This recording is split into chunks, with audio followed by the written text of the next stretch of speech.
నిర్మల్ జిల్లా ఖానాపూర్లో ఆశా వర్కర్లు ర్యాలీ నిర్వహించారు.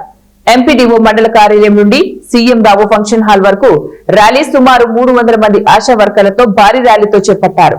ఆశా వర్కర్లకు కనీస వేతనం 26,000 రూపాయలు ఇవ్వాలని, ఉద్యోగ భద్రత, మెరుగైన సౌకర్యాలు కల్పించాలని డిమాండ్ చేశారు. కేంద్ర రాష్ట్ర ప్రభుత్వాలు ఆశా వర్కర్ల పట్ల తీవ్రమైన వివక్షతను ప్రదర్శిస్తున్నారు.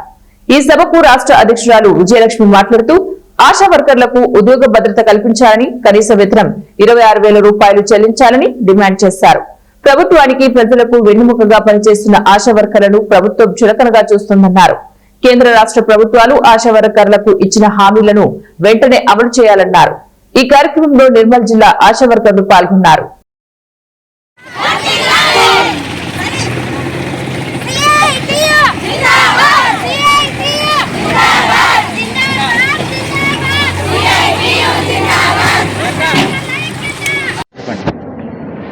నిర్మల్ జిల్లా ఖానాపూర్ పట్టణంలో ఆశా యూనియన్ 3వ మహాసభ అత్యంత విజయవంతంగా నిర్వహించుకుంటున్నాం.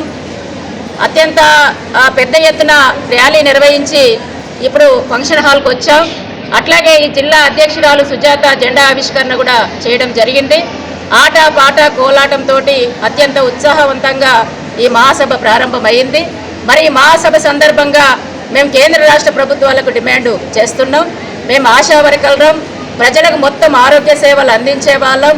ఆరోగ్య రంగాన్ని, ప్రజలకు ఆరోగ్య రక్షణని కల్పించడంలో ప్రజలందరికీ కూడా వెన్నెముకగా, ప్రభుత్వ ఆరోగ్య రంగానికి వెన్నెముకగా మేము ఉన్నాం. మరి 20 సంవత్సరాల నుండి పనిచేస్తున్న మా సమస్యలు ఇప్పటికీ కేంద్ర రాష్ట్ర ప్రభుత్వాలు పరిష్కారం చేయట్లేదు. అందుకని కేంద్ర రాష్ట్ర ప్రభుత్వాలు మా కనీస వేతనం 26,000 వెంటనే నిర్ణయం చేయాలి. అట్లాగే PF, ESA సౌకర్యం, ఉద్యోగ భద్రత కల్పించాలి. ఇన్సూరెన్స్ 50 లక్షలు ఇవ్వాలి. మట్టి ఖర్చులు, ఇతర సౌకర్యాలన్నీ కల్పించాలి. పని భారం, పారితోషికం లేని పనులు మాతో చేయించకూడదు. టీబీ స్ఫూటం డబ్బాలు మాతో మోయించకూడదు. అట్లాగే టార్గెట్స్ రద్దు చేయాలి. ఇంకా అనేక డిమాండ్స్ను కూడా మేము ఈ ప్రభుత్వం ముందు ఇప్పటికే అనేక సంవత్సరాల నుంచి పెడుతున్నాం. ఈ మధ్యకాలంలో కూడా చాలాసార్లు ఇచ్చాం. ఇప్పటికైనా కేంద్ర రాష్ట్ర ప్రభుత్వాలు స్పందించాలి, మా సమస్యలు పరిష్కారం చేయాలి. లేనట్లయితే మేము మరిన్ని పోరాటాలకు, పెద్ద ఎత్తున పోరాటాలకు మేము సిద్ధమవుతాం. ఖబర్దార్ కేంద్ర రాష్ట్ర ప్రభుత్వాల అనేసి మేము హెచ్చరిక చేస్తున్నాం.